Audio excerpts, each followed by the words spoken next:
कफ के रोग हैं सारे के सारे, बोन्स के डिसऑर्डर काफ़ी ज़्यादा हो रहे हैं, एलर्जीज काफ़ी हो रही है, स्किन के डिसऑर्डर्स काफ़ी हो रहे हैं। वाटर इनटेक तो मॉडर्न साइंस कहता है कि बॉडी वेट के हिसाब से होना चाहिए। Hkim.com पे आपका स्वागत है। आज है हमारे साथ doctor Ravi from magic tree. स्वागत है डॉक्टर आपका। Thank you ma'am. मेरा नाम डॉक्टर रवि है। मैं जीएसी पटियाला का बीएमएस पास आउट हूँ। साथ में मैंने एसडीएम उडुपी से फेलोशिप इन पंचकर्मा की है और आरोग्यम इंस्टीट्यूट से मैंने PG diploma in Ayurvedic nutrition and diets का कोर्स किया हुआ है। तो इस समय मैं मैजिक ट्री आयुर्वेदा सेंटर में एक पंचकर्मा आयुर्वेदिक कंसल्टेंट हूँ, जो लोगों को आयुर्वेदिक चिकित्सा पद्धति और पंचकर्मा नेचुरोपैथी और आयुर्वेदिक डाइट से ट्रीट करता हूँ। सर, बाकी मेडिकल साइंसेस को छोड़ के आयुर्वेदा है क्यों? एक ग्रामीण परिवार से हूँ मैं, तो वहाँ पर एलोपैथी का नाम बिल्कुल नहीं है। आज भी कुछ इलाके हैं जहाँ पर आयुर्वेद को बहुत प्रोत्साहित किया जाता है और उन्हीं को यूज़ किया जाता है। तो वो कहीं ना कहीं एक इमेज मेरे दिमाग में थी। और दूसरा, जब मैं शहर में आया तो मैंने ये देखा कि यहाँ पर सिनेरियो अलग है। यहाँ पर लोग विशियस साइकिल में फंसे हुए हैं। मतलब चिकित्सा जो है ना, वो सिम्टोमेटिक है। मतलब आप सिम्टम्स को ट्रीट कर रहे हैं, डिसीज को ट्रीट नहीं कर रहे हैं। लेकिन आयुर्वेद का मोटो क्या है कि वो एक डिसीज को ट्रीट करता है बेसिक रूट्स कॉज से, ताकि वो दोबारा ना बन पे। और कई जिनको ट्रीट नहीं कर सकता उनको मैनेज इस लेवल पे करता है कि व्यक्ति का जीवन बड़ा ही सुखमय हो जाए। क्योंकि तभी आयुर्वेद का जो मोटो है, उन्होंने कहा कि हम हेल्दी व्यक्ति को और हेल्दी करते हैं और जो आतुर है उसको हम ट्रीट करते हैं। तो आयुर्वेदा के मोटो पहले से ही क्लियर है कि हमने डिसीज पीपल को ट्रीट नहीं करना, हमने डिसीज को ट्रीट करते हुए जो हेल्दी है, मतलब जो बिल्कुल जिसको कोई बीमारी नहीं है, अगर वो अपनी हेल्थ को इन्हांस करना चाहता है, वो भी आयुर्वेद को चुने। तो मुझे ये चीज़ काफ़ी बेटर लगी और कहीं ना कहीं मैं इससे प्रभावित हुआ और इससे मैंने आयुर्वेद चुना। तो सर, आप मैजिक ट्री से कितनी देर से जुड़े हुए हैं? मैं मैजिक ट्री से मुझे 1 साल होने वाला है जुड़े हुए। और मैजिक ट्री वो सेंटर है जो लोगों को ये बता रहा है कि आयुर्वेद भी एक चिकित्सा पद्धति है जो आपको ठीक कर सकती है, क्योर कर सकती है, काफी सारे सिम्टम्स को मैनेज कर सकती है। तो मुझे इनका मोटो अच्छा लगा, इसलिए मैं इनसे जुड़ा हुआ हूँ। आपने बताया आपकी स्पेशलिटी पंचकर्मा है, उसके बारे में थोड़ा बताएं। मैम, पंचकर्मा बेसिकली आयुर्वेद के काय चिकित्सा का हिस्सा है। जैसे हम जनरल मेडिसिन कहते हैं, उसका एक हिस्सा है जिसमें हम 5 कर्मों से वमन, विरेचन, बस्ती, नस्य और रक्त मोक्षण, 5 कर्मों का नाम लिया हुआ है, जिसमें हम बॉडी को शोधन, मतलब आयुर्वेद 2 चीजों पे काम करता है, शमन और शोधन। या तो हम मेडिसिन से ट्रीट करेंगे या आपकी बॉडी के जो टॉक्सिन्स हैं उनको बाहर निकालेंगे। तो जो मैंने आपको नाम लिया वमन, जिसे हम कहते हैं मेडिकेटेड वॉमिटिंग, ताकि जो आपके अपर रेस्पिरेटरी ट्रैक के डिसऑर्डर्स हैं वो ठीक हों। और मैंने नाम लिया आपको विरेचन, ताकि जो आपके लोअर पार्ट्स के डिसऑर्डर्स हैं, यानी कि सारी गट हील हो, सारी गट के टॉक्सिन्स बाहर निकले, तो वो पित्त के लिए बेसिकली है। मैंने बस्ती का नाम लिया, जो रेक्टल रूट से मेडिकेशन देके आपको शोधित किया जाए। तो ऐसे ही नस से जो नॉस्ट्रिल से ऑयलेशन डाल के नॉस्ट्रिल से मेडिकेशन देके आपको ट्रीट किया जाए, ताकि नर्वस सिस्टम के डिसऑर्डर्स, आपके बक्कल कैविटी के डिसऑर्डर्स, आपके लंग्स के डिसऑर्डर ट्रीट हों। रक्त मोक्षण, जिसमें मैं इम्प्योर ब्लड को बॉडी से बाहर निकालूं, इसके लिए जलोका चिकित्सा का यूज किया जाता है। इसके लिए लेके चले श्रृंगी और अलाबू का यूज किया जाता है। तो इन सभी से हम ना बॉडी का शोधन करते हैं, यानी कि इम्प्योरिटी को बॉडी से बाहर निकालना, ताकि आपको मेडिकेशन की जरूरत ही ना पड़े। किस तरीके से आप देखते हो कि इस पेशेंट को पंचकर्मा की जरूरत है? जैसे आजकल का लाइफस्टाइल है ना, इस लाइफस्टाइल ने ना बॉडी में दोष बढ़ा दिए हैं। मतलब आम भाषा में ये कह लीजिए, हम तो कहते हैं कि बॉडी पंच महाभूतों से और 3 दोषों से बनी हुई है, यानी कि आकाश, पृथ्वी, जल, अग्नि और वायु। और ऐसे ही त्रिदोष हैं, वात, पित्त, कफ। तो ना जब भी हम क्या कहते हैं कि अगर ना इन दोषों का बैलेंस बिगड़ जाए, या तो बढ़ जाए या घट जाए, तो डिसऑर्डर उत्पन्न हो जाएंगे, ठीक है ना। तो अगर इनके डिसऑर्डर्स उत्पन्न होंगे तो कहीं ना कहीं हमारा आहार विहार, मतलब हम क्या खा रहे हैं, कैसे रह रहे हैं, कब सो रहे हैं, कब जाग रहे हैं, क्या पी रहे हैं, इन सब के ऊपर डिपेंड करता है। तो जो लाइफस्टाइल डिसऑर्डर्स है ना कहीं सभी लोगों को है। अब वो लेके चलिए कि लेट नाइट सोना, लेट उठना, कहीं ना कहीं बॉडी में स्ट्रेस हार्मोन बढ़ा रहा है, ठीक है, वायु बढ़ रही है। बाहर का खाना पित्त बढ़ा रही है, ठीक है। लेके चलिए कि लोगों को डाइजेस्टिव डिसऑर्डर बहुत सारे हो रहे हैं, लोगों को मस्कुलर डिसऑर्डर बड़े सारे हो रहे हैं, वो कफ के रोग हैं सारे के सारे, बोन्स के डिसऑर्डर काफी ज्यादा हो रहे हैं, एलर्जीज काफी हो रही है, स्किन के डिसऑर्डर्स काफी हो रहे हैं, टॉक्सिन्स बॉडी में बढ़ रहे हैं आपके। अगर हम लेके चलिए जो नॉर्मल चिकित्सा पद्धति है कि आपने दवाई ली वो दब जाएंगे, लेकिन उसका हल नहीं होगा। लेकिन पंचकर्मा क्या करता है कि उन्होंने दवाई आपको ना उसको बॉडी से बाहर निकालने के लिए देनी है कि वो शोधन हो और आप सही मायने में ठीक हो। और ना आयुर्वेद मैम सिर्फ ना मेडिसिन बेस्ड नहीं है, ये लाइफस्टाइल बेस्ड है। मतलब ये जीवन जीने की कला सिखाता है कि आपने कैसा आहार विहार रखना है, क्या लाइफस्टाइल रखें कि आपको बीमारियां ना हो, और अगर नहीं है तो और कैसे आप ठीक हों। तो ये सारी चीजें मैम इसमें है। सर आपके पास किस बीमारी वाले पेशेंट सबसे ज्यादा आते हैं? घुटनों के पेशेंट, बैक के पेशेंट, सर्वाइकल के पेशेंट्स, लेके चलिए स्किन डिसऑर्डर के काफ़ी पेशेंट्स आते हैं, वेरिकोज वेन के पेशेंट काफ़ी सारे आते हैं, मस्कुलोस्केलेटल डिसऑर्डर्स जो हैं यानी कि मेरे पास बाल्स पाल्सी के और पैरालिसिस के पेशेंट, यानी कि जिनको न्यूरोमस्कुलर जंक्शंस के डिसऑर्डर्स हैं वो पेशेंट ज़्यादा है। और एक जो पेशेंट्स की जो कैटेगरी है वो है लाइफस्टाइल डिसऑर्डर, जैसे बीपी, शुगर, ये बहुत ज़्यादा पेशेंट आते हैं क्योंकि आजकल ये नॉर्मल कॉज हो चुका है कि बीपी शुगर बढ़ रहे हैं, और साथ में स्ट्रेस जो आजकल लाइफस्टाइल का हिस्सा हो गया है, तो इसके पेशेंट मैम काफ़ी ज़्यादा है मेरे पास। आप एड्रेस कैसे करते हो? सबसे पहले पेशेंट की हिस्ट्री बड़े मायने रखती है, और ऐसा नहीं कि सिंपल हिस्ट्री, उसकी डिटेल हिस्ट्री कि आपकी बीमारी शुरू कहाँ से हुई और अभी आपका आहार विहार कैसा है। क्योंकि मैं जो रूटीन में देखता हूँ कई चीज़ें तो ऐसी हैं कि ना वो एग्रीवेटिंग फैक्टर ना उस बीमारी को और बढ़ा रहे हैं, और अगर उस एग्रीवेटिंग फैक्टर को हटा दिया जाए तो पेशेंट 50% से ज़्यादा ठीक हो जाता है। उसके बाद फिर मेडिसिन का या फिर थेरेपीज का रोल आता है। तो कई पेशेंट्स जो स्ट्रेस के हैं या फिर बीपी शुगर के, मेरे कुछ ऐसे ही ठीक हुए हैं जिनके बीपी और शुगर के लेवल्स डाउन हुए हैं। और वाटर इनटेक की बात करें तो हर इंसान को एक जैसा ही पानी पीना चाहिए? नहीं मैम, ऐसा बिल्कुल भी नहीं है। देखिए, वाटर इनटेक तो मॉडर्न साइंस कहता है कि बॉडी वेट के हिसाब से होना चाहिए, यानी कि हर 20 से 25 किलो जिसका वेट है वो 1 लीटर पानी पिए। मतलब किसी का 60 किलो या 65 किलो है तो वो 2 से 2.5 लीटर के आसपास पिए। अगर उससे ज़्यादा है तो 3 साढ़े 3 तक जाए। लेकिन आयुर्वेद कहता है कि ना प्रकृति के हिसाब से पानी पिए आप। मीन्स क्या है कि किसी की बॉडी लीन एंड थिन है, वातज प्रकृति का है, तो उसके पानी का कंजम्पशन का अलग रूट होगा। कोई पित्तज प्रकृति यानी कि बॉडी में हीट ज्यादा है तो उसके पानी का कंजम्पशन ज्यादा होगी। कोई कफज प्रकृति का है तो उसमें फ्लूइड इनटेक, पहले से बॉडी में ज्यादा फ्लूइड है या उसकी मसल स्ट्रेंथ ज्यादा है तो उसके हिसाब से पानी का इंटेक होता है। लेकिन इन एन एवरेज अगर मैं आपको बताऊं, पानी का इंटेक जो है एक वातज पुरुष के लिए, जो एक बॉडी वेट भी कहीं ना कहीं मायने रखता है कि कितना बॉडी वेट है, कम से कम आज के टाइम में जैसे साहब मौसम है, पानी का इंटेक बढ़ेगा। जैसे 2 से 2.5 लीटर, 3 लीटर, 4 लीटर, ये नॉर्मल रेंज में आता है। अगर कोई व्यक्ति इससे कम पानी पी रहा है, जरूर उसमें डिसऑर्डर देखने को मिलेंगे पित्त के, क्योंकि अभी पित्त का ही काल चल रहा है और कफ का काल चल रहा है। तो खांसी, जुकाम, स्किन के डिसऑर्डर, एसिडिटी, एलर्जी, ये सब देखने को मिलेगी। और ना बात जहां फ्लूइड की आती है मैम ना, वो इस बात पे भी मायने रखता है कि सिर्फ उसमें पानी नहीं है, आपकी लस्सी भी आएगी, जूस भी आएगा, आपका चावल का माड़, और बहुत सारी चीजें होती हैं। अगर स्ट्रेस की बात की जाए तो लोगों में स्ट्रेस के मेन रीजंस क्या हैं? मैं अगर जनरल बात करूं तो ना स्ट्रेस के पेशेंट वो ज्यादा हैं जो लेट नाइट सो रहे हैं। क्यों? बॉडी में जब भी हम लेट सोएंगे बॉडी में कॉर्टिसोल बढ़ेगा, यानी कि स्ट्रेस हार्मोन है वो बढ़ेगा। तो ना वो कहीं ना कहीं हमारे ब्रेन की ना कॉग्निटिव कैपेसिटी है, मतलब हमारा डिसीजन मेकिंग है, उसको इफेक्ट करती है।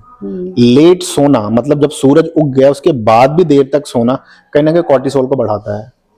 तो वो भी कहीं ना कहीं हमारी मेंटल एबिलिटी के ऊपर फर्क डालता है। ठीक है, उसके बाद क्या है कि फिजिकल डाइट तो सभी लेते हैं, मतलब क्या खाना है क्या नहीं खाना है वो सभी ध्यान दे रहे हैं, लेकिन मेंटल डाइट कोई नहीं ले रहा।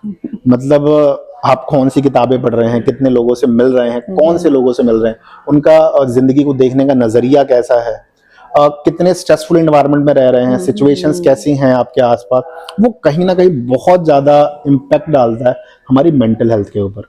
तो मैं तो उन्हें यही सजेस्ट करता हूँ कि आप मेंटल डाइट के ऊपर भी ध्यान दें, लिखना शुरू करें, कुछ अच्छा पढ़ना शुरू करें, कुछ अच्छा सुनना शुरू करें, या फिर मैं कहता हूँ जो आपकी हॉबीज हैं जो बचपन में आप करते थे और वो छूट गई किसी ना किसी कारण, तो आप उन्हें फॉलो करना शुरू करें। तो मुझे तो उस केस में काफी अच्छे रिजल्ट्स मिले। मींस आयुर्वेदा ओवरऑल वेलबींग पे काम करता है। बिल्कुल मैम। सर, लोगों को ट्रीट करते हुए आपके कुछ पर्सनल चैलेंजेस भी होते हैं? आयुर्वेदा क्या कहता है कि ऐसा नहीं है कि आपने मेरे से दवाई ले ली और आप ठीक हो जाओगे। आयुर्वेदा कहता है कि दवाई का रोल तो सर 20 से 30% या 40% है, बाकी आपके हाथ में आपका आहार विहार है जो सारी उम्र आपके साथ रहेगा। तो अगर इस केस में अगर मैं कहूँ कि 60% रोल तो आपके हाथ में ही है, तो आपको एक डिसिप्लिन पर्सन बनना पड़ेगा अपने आप को ट्रीट करने के लिए। अगर आप डिसिप्लिन नहीं होगे तो आप जो ना जितने कम समय में ठीक हो सकते हो वो समय बढ़ जाता है। तो फिर लोग कहते हैं कि आयुर्वेदा काफी ज्यादा समय ले रहा है, क्योंकि मैं उन्हें यही बताता हूँ कि बेसिक रूट से अगर किसी चीज को ठीक करना है तो आपको समय देना पड़ेगा। इतने साल से भी तो आप कई बीमारियों को लेकर ढो ही रहे हो, उसका हल नहीं निकल रहा है। तो आयुर्वेद के पास भी कोई जादू की छड़ी तो है नहीं। और सर कोई आप एक सक्सेस स्टोरी सुनाना चाहें कि आपके पास कोई गंभीर बीमारी वाला पेशेंट आया हो और आपके ट्रीटमेंट से उसने रिकवर किया हो? एक स्टोरी तो अहमदगढ़ की है। मैं जीएससी अहमदगढ़ में जब था, ठीक है, तो लेके चलिए कि वो जो व्यक्ति थे अप्रोक्सीमेटली 48 ईयर्स, मतलब 48 केजीज के थे और 72 ईयर्स के थे वो। तो उनका ऐसा था कि काफी अच्छा खासा बिजनेस, लेकिन फिर भी डिप्रेशन के शिकार हो गए, तो एक बेड पकड़ लिया और उनके में ये था कि अब मैं ठीक होके क्या ही करूंगा। तो वो जो स्ट्रेस था ना, वो कहीं ना कहीं एक इनसिक्योरिटी थी कि मैंने इतना सब कुछ किया लेकिन अभी इस समय मेरे पास कोई भी नहीं है करने के लिए। तो उनको हमने पंचकर्मा की थेरेपीज दी, काउंसलिंग करी, लेके चलिए उनका काफी अच्छा हमने मोरल सपोर्ट भी दिया। तो उनको एक उम्मीद क्या मिली कि अगर मैंने इतनी सारी उम्र काम किया है तो मेरे पास अनुभव है how to build a business. तो उन्हें ये जब उम्मीद मिली ना कि मैं लोगों को सिखा सकता हूँ, मतलब कमाया जो भी कमाया वो तो बहुत हो गया पैसे कमाने के बाद, लेकिन मैं अगर ये अनुभव किसी से बांटता हूँ ना, तो कहीं ना कहीं मरने के बाद जो मेरी विचारधारा है ना वो भी लोगों में आएगी। जब उस मरीज ने वो सीखा तो मैम लेके चलिए कि 30 दिन के ट्रीटमेंट में जो मैं 47 केजीज का वेट बता रहा हूँ वो अप्रोक्सीमेटली 68 केजीज के हो गए। मतलब ये लेके चलिए कि हर दिन 800 ग्राम बढ़ रहा है। ठीक है, वो पेशेंट ऐसे थे कि पटियाला में मेरे साथ उन्होंने रेस लड़ी 2021 में। मैंने 10 किलोमीटर पार्टिसिपेट करा था, उन्होंने 21 किलोमीटर पार्टिसिपेट करा था। अब वो लोगों को मैम ट्रेनिंग देते हैं बकायदा कि how to build a business, how to depression से कैसे लड़ा जाए।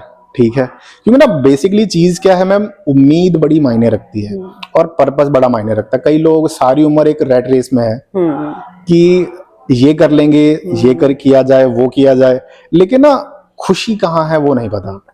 क्योंकि अल्टीमेटली ना मुझे उस व्यक्ति जो सीखने को मिला एंड में कि ना अल्टीमेट गोल जो लाइफ का है ना वो खुशी नहीं है, वो पीस है, शांति। अगर शांति नहीं है आपके पास या फिर आप ना किसी काम को कर रहे हैं उसमें ना खुशी नहीं ढूंढ पा रहे हैं तो लाइफ वर्थ इट नहीं है। और आजकल की रैट रेस की जो आप बात कर रहे हो, लोग रैट रेस में फंसे हुए हैं, कॉम्पिटिशन्स बहुत ज्यादा है। इवन कि अपने बच्चों को भी उसी पॉइंट ऑफ व्यू से देखते हैं कि आपने बेटा इसको कम्पीट करना है या उसका बच्चा ऐसे है, हमारा बच्चा ऐसे नहीं है। इसके बारे में क्या कहना चाहेंगे आप? हमारा कंपटीशन ना हमसे होना चाहिए, ना कि किसी और से। शर्मा जी का बेटा इतना आगे चला गया और वर्मा जी का बेटा इतना पीछे क्यों रह गया, ये तो मैम कोई सेंस ही नहीं है ना। क्योंकि ना शर्मा जी के बेटे को अलग एनवायरनमेंट मिला है, अलग सिचुएशंस मिली है, और आपके बच्चों को अलग सिचुएशन, अलग एनवायरनमेंट मिला हुआ है। तो आपको ये देखना चाहिए कि आज मेरा बच्चा जहां पर है या फिर आज हम जहां पर हैं हम उससे बेहतर कैसे कर पाए। क्योंकि ना लाइफ में ना सबकी रेस अलग अलग है। क्योंकि आपको लग रहा है कि आपकी जो लाइफ है वो कहीं ना कहीं बहुत सारे लोग मूव कर रहे हैं, ऐसा कुछ नहीं होता। एक कहावत क्या है ना कि जो हमारी लाइफ है वो हमारे डिसीजंस का कहीं ना कहीं नतीजा है और उसी का आउटकम जो है वो हमारी लाइफ लीड करती है। ठीक है, अगर आपके डिसीजंस और एक्शंस अगर नहीं सही हैं तो आप लेके चलिए कि ना एक जो गैप है डिसीजंस के बीच में और एक्शंस के बीच में और रिजल्ट्स के बीच में, उसे हम स्ट्रेस कहते हैं। और ना वही चीज कहीं ना कहीं हमें ना डिमोरलाइज करती है और हमें ना और एक विशियस साइकिल में पहुंचाती है, जिसे हम कहते हैं जेलसी, या फिर ये कह लीजिए कि एंजाइटी। आप उसी चक्कर में घूमते रहेंगे और अपने बच्चों को भी घुमा देंगे। और उसका जैसे कहते हैं ना कि एक रैट रेस कहा कि वो चूहा उसी गोल सर्कल में घूमता जा रहा है, घूमता जा रहा है, और वो घूमता ही रहेगा, बाहर नहीं निकलेगा। तो मेन चीज क्या है, इस बात को समझना कि हर व्यक्ति अलग है, सबकी जनरी अलग है। सर, जब आप पेशेंट्स को ट्रीट करते हो तो आपकी सिंपल टेक्निक्स क्या रहती हैं? उनकी ना हैबिट्स क्या हैं, और उन वो एज अ करेक्टर कैसे हैं, क्यों ना कहीं ना कुछ आदतें हमारी ऐसी हैं या कुछ हमारा नजरिया ऐसा होता है जो हमें बीमार कर रहा है। क्योंकि मैम बात क्या है ना कि बीमारियां सिर्फ हमारे खान पीन से नहीं आ रही हैं, हमारी सिचुएशन और एनवायरनमेंट से भी आती हैं, हमारे आसपास के माहौल से भी आती हैं, और हम चीज़ों को टैकल कैसे करते हैं उससे भी आते हैं। क्योंकि आयुर्वेद ना सिर्फ ये नहीं कहता शारीरिक बीमारियां होती हैं, मानसिक बीमारियां भी हैं, मनोविज्ञान तभी एक पार्ट है इसका, तो उसके लिए भी आयुर्वेद डील करता है। सर मॉडर्नाइजेशन का आपकी प्रैक्टिसेस पे क्या इफेक्ट है? आयुर्वेद का जो डॉक्टर होता है मतलब गवर्नमेंट ऑफ इंडिया के बहुत पुराना ये नियम क्या है कि आयुर्वेद का डॉक्टर मॉडर्न साइंस को भी पढ़ेगा और आयुर्वेद को भी पढ़ेगा। क्यों? क्योंकि जो किताबें लिखी गई हैं कहीं ना कहीं मैं आपको ये भी बता दूं वो हजारों साल पहले लिखी गई हैं, जो प्रैक्टिसेस की गई हैं, जो मेडिसिन है वो हजारों साल पुरानी लिखी गई हैं, तो उनको मॉडर्न वे में कैसे प्रेजेंट किया जाए और मॉडर्न साइंस में मॉडर्न पैथोलॉजी से कैसे एक आयुर्वेदिक डॉक्टर उसे समझे और मरीज को बता पाए। क्योंकि अगर मैं भी आपके सामने बैठा हूं तो मैम ने भी कहूं कि मैं रविंद्रा हॉस्पिटल मैंने इंटर्नशिप करी है, मैंने भी वहां medicine, surgery, gynae, obs, paediatrics वहां अलग अलग डिपार्टमेंट ड्यूटी करी है ताकि एक अप्रोच कर पाए। मैंने भी मॉडर्न की किताबें सैमुलिंग मतलब फिजियोलॉजी पढ़ी है, के पार्क पढ़ी हुई है, अलग अलग किताबें पढ़ी हैं, डेविडसन भी पढ़ी हुई है जो मेडिसिन की है, जो एलोपैथी की ही मेडिसिन की है। तो गवर्नमेंट का रोल बहुत क्लियर है कि भाई एक आयुर्वेद डॉक्टर मॉडर्न साइंस भी पढ़े और वो समझे कि मॉडर्न साइंस डिसीज को कैसे अप्रोच करता है, लेकिन आप ट्रीटमेंट आयुर्वेद में कैसे कर सकते हैं उसका वो हल अपने आयुर्वेद के थ्रू देना है। सर आयुर्वेदा का फ्यूचर क्या है? फ्यूचर आप ये लेके चलिए जिस हिसाब से अवेयरनेस बढ़ रही है और जिस हिसाब से लोगों की रुझान बढ़ रहा है, तो मैं आपको ये बताऊं कि आयुर्वेद डॉक्टर्स की डिमांड बहुत ज्यादा है, और ऐसा नहीं कि सिर्फ डॉक्टर की, एक अच्छे डॉक्टर्स की डिमांड बहुत ज्यादा है। पंचकर्मा की डिमांड काफी ज्यादा है कि लोगों का रुझान समझ आ रहा है कि हमें बैक टू बेसिक जाना पड़ेगा, कि हमें अगर ठीक होना है तो हमारे पास और ऑप्शंस भी होने चाहिए, नॉट ओनली मॉडर्न साइंस एक ऑप्शन है, हमारे पास आयुर्वेदा या और पैथियां भी हैं जो हमें ट्रीट कर सकती हैं, क्योर कर सकती हैं। एक हेल्दी टिप हमारे व्यूअर्स के लिए? आयुर्वेद पे आप भरोसा करें और आयुर्वेद की शक्ति को पहचानें, क्योंकि ना कहीं ना आयुर्वेद स्लो नहीं है, हम स्लो हैं जो आयुर्वेद में पहले नहीं आ रहे हैं। क्योंकि आयुर्वेद क्या एक चीज फेस करता है कि लोग जब हर चीज से हार जाते हैं तब आयुर्वेद में आते हैं, तब आयुर्वेद के पास में बहुत ज्यादा हल नहीं होते, जिनके हल होते हैं तो आयुर्वेद ट्रीट कर देता है, जिनके हल नहीं होते तो आयुर्वेद समय लेता है। तो मैं आपसे यही कहूंगा कि आप आयुर्वेद में पहली प्रेफरेंस रखें कि अब हम कोई डिसीज हो रही है हम आयुर्वेद में जाएं और उसका ट्रीटमेंट लें, तो आप खुद फील करेंगे Ayurveda is not a slow, वो उतनी ही स्पीड से काम करता है जितनी कोई और पैथी करती है। और आयुर्वेद आपको हमेशा स्वस्थ रखेगा, वो सिर्फ आपको आतुर नहीं बना रहा, मतलब बीमार नहीं बनाएगा, वो बीमारी में भी ठीक करेगा और अगर हेल्दी है तो उसमें भी ठीक करेगा। तो ये पर्सपेक्टिव है कि आप आयुर्वेद को पहचानें और आयुर्वेद की शरण में आए। सर अगर लोगों ने आप तक पहुंचना हो या अप्रोच करना हो तो कैसे पहुंच सकते हैं? मैम मुझ तक पहुंचने के लिए उन्हें मैजिक ट्री आना पड़ेगा, और मैजिक ट्री अयाली खुर्द के ब्लॉक साउथ सिटी में है। आप यहाँ पर 9 बजे से लेकर 6 बजे तक यहाँ आ सकते हैं ओपीडी में, और मैजिक ट्री को विजिट कर सकते हैं और मुझसे मिल सकते हैं। सर वैदहकीम.com के लिए आपका एक मैसेज?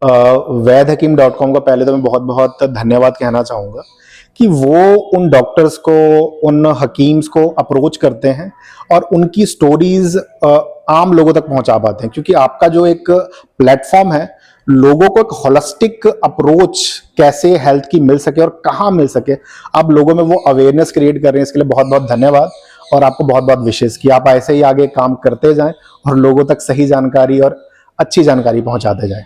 Thank you.